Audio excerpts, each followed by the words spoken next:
Hello, I'm Moira Alderson with the BBC News. A joint investigation by 16 media organisations has provided detailed evidence that human rights activists, journalists and lawyers around the world are being targeted by at least 10 authoritarian governments using hacking software sold by an Israeli surveillance company, NSO. The company strongly denies the claims and is considering legal action.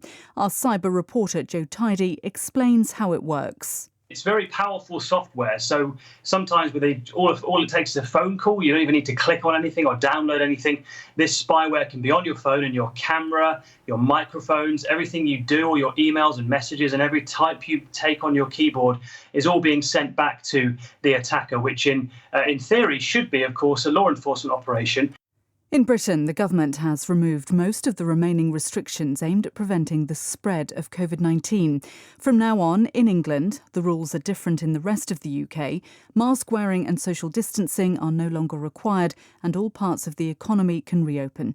Some opposition politicians have called it reckless. Here's our political correspondent, Rob Watson. Despite rapidly rising infections, now at over 50,000 a day, most restrictions have been lifted, in a move being closely watched around the world, given how it goes against international norms. Boris Johnson once enthusiastically looked forward to this moment as the end of a roadmap to freedom and normality. Now he is urging people to remain cautious. Rising infection rates have led to over 500,000 people being told to self-isolate, which businesses warn could bring the economy to a standstill.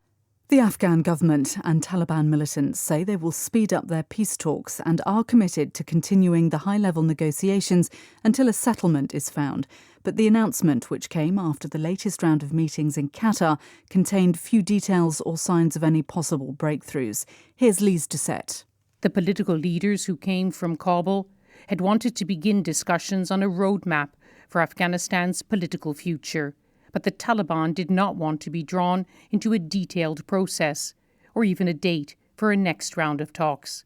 Their priority remains the release of thousands of their prisoners and a new Islamic constitution. Qatar had also hoped to achieve much more. So did many Western countries and regional powers who are following this process closely and nervously.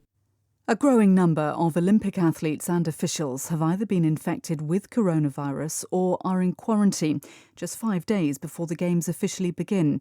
The latest to test positive is the American tennis star Coco Gauff, who will now miss the competition. Earlier, 3 members of the South African football team tested positive in the Olympic Village. BBC News. Chancellor Merkel has spoken of surreal devastation as she toured one of the villages wrecked by Germany's worst floods for decades. She promised villagers in Schultz that the cabinet would meet in the coming days to hasten flood relief. Ms Merkel said Germany must fast improve its efforts to tackle climate change.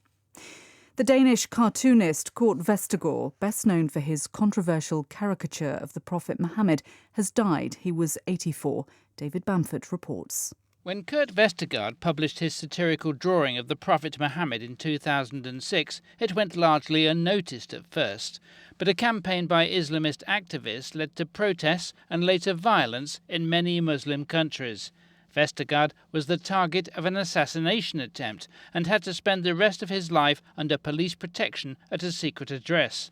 The republication of the cartoon in 2012 in the French satirical magazine Charlie Hebdo led to an attack on its premises during which Islamist militants murdered 12 people.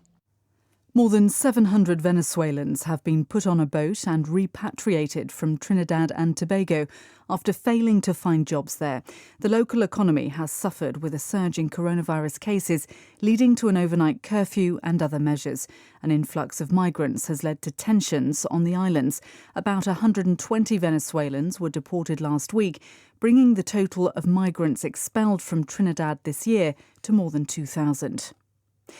The Brazilian president, Jair Bolsonaro, has been discharged from hospital 4 days after being admitted with serious intestine problems. Mr. Bolsonaro, who's 66, has been treated several times since being stabbed by a mentally unstable man during the presidential election 3 years ago. This time, he didn't need surgery and promised to be back at his office on Monday morning. That's the latest. BBC News.